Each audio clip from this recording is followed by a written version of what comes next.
নমস্কাৰ বন্ধুসকল আপোনালোকৰ কাৰণে লৈ আছো এটা বহুত ভাল খবৰ আপোনালোক যিহতে শিক্ষকৰ চাকৰি কৰিব বুলি ভাবিছে হিয়তৰ কাৰণে এইটো ভিডিও স্পেশাল হ'ব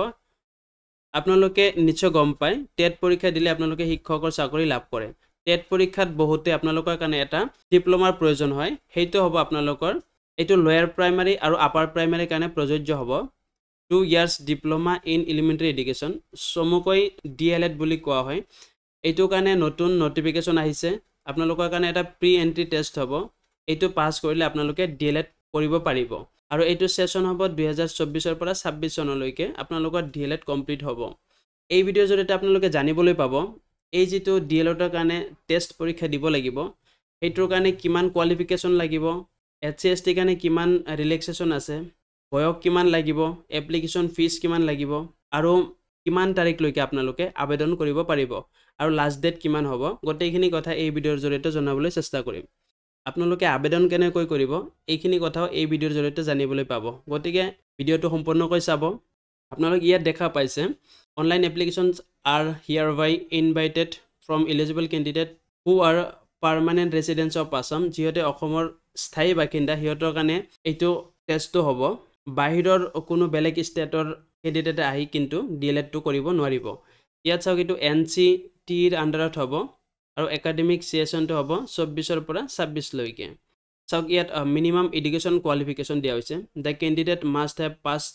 হায়াৰ সেকেন্ডাৰী এইচএস পাস হ'ব লাগিব ক্লাস 10+2 পাস হ'ব লাগিব बोर्ड বা কাউন্সিলৰ পৰা পাস কৰা হ'ব লাগিব আৰু এটলিষ্ট 50% মাৰ্ক হ'ব লাগিব 50% মাৰ্ক থাকিলেহে আপোনালোকে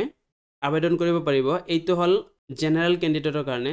তলৰ পিনে দেখুৱাই দিম এচএসটিৰ কাৰণে চাওক 5% ৰিলেক্সেশন আছে আপোনালোকে 45% হলেও আপোনালোকে কিন্তু আবেদন কৰিব পাৰিব যিহত এচসি এসটি পিএসটিএস ক্যাটাগৰীত পৰে হিয়তৰ কাৰণে এইটো দিয়া হৈছে আৰু তলৰ পিনে চাওক এজ টু দিয়া হৈছে the candidate must not be less than 18 বছৰৰ তলত হলে নহব আৰু 34 বছৰৰ 34 ইয়াৰ্ছৰ বেছি হলে নহব আৰু এই সময়টো কাউন্ট কৰিব 1 জুলাই 2024 তাৰিখত আৰু এচএসটি কাৰণে 2 বছৰ বেছিকে পাব 36 ইয়াৰ্ছ লৈকে পাব এচসি এসটিপি আৰু এসটিএস ক্যাটাগৰীজ ক্যান্ডিডেটে আৰু ইয়াত চাওক ৰিজাৰ্ভেশনও দিয়া হৈছে reservation of seat for the candidate belonging to the reserved categories including OBC, MOBC, HC, STP আৰু STS person with benchmark disability যিহতৰ আছে হিয়তৰ কিন্তু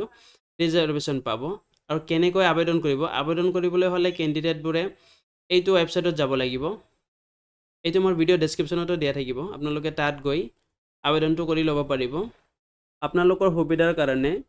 এই ডিএলএডৰ টেষ্টৰ কাৰণে কেনেকৈ আবেদন কৰিব লাগিব আৰু কি কি ডকুমেন্ট লাগিব গোটেইখিনি কথা নেক্সট ভিডিওত মই জনাবলৈ চেষ্টা কৰিম গতিকে চেনেলটো সাবস্ক্ৰাইব কৰি কাষত থকা বেল আইকনটো দবাই ল'ব তেনেহলে যেতিয়াই মই ভিডিও আপলোড কৰিম আপোনালোকৰ ওচৰত এটা নটিফিকেশন গুচি যাব আৰু ইয়াত চাওক এপ্লিকেশন ফিস হ'ব 600 টকা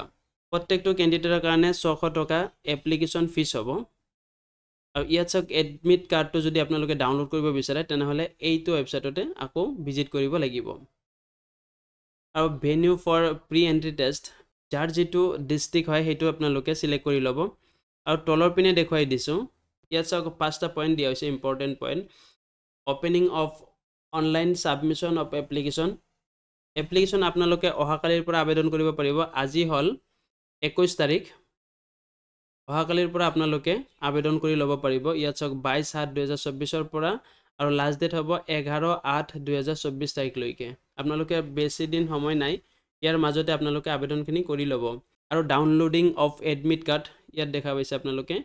1/9/2024 তাৰিখৰ পৰা আপোনালোকে ডাউনলোড কৰিব পাৰিব এডমিট কাৰ্ডবোৰ আৰু টেষ্টটো হ'ব 8/9/2024 আপোনালোকৰ ডেটটো মনত ৰাখিব date of pre entry test paid টেষ্টটো যেটো টেষ্ট পৰীক্ষা হ'ব সেই টেষ্ট পৰীক্ষাটো হ'ব 8/9/2024 তাৰিখে আৰু ৰিজাল্ট ডিক্লেৰেশন হ'ব 23/9/2024 তাৰিখে আপোনালোক যদি চাকৰি আৰু শিক্ষা বিভাগৰ লগত জড়িত নতুন ভিডিও পাব বিচাৰে তেনেহলে চেনেলটো সাবস্ক্ৰাইব কৰি কাষত থকা বেল আইকনটো দবাই ল'ব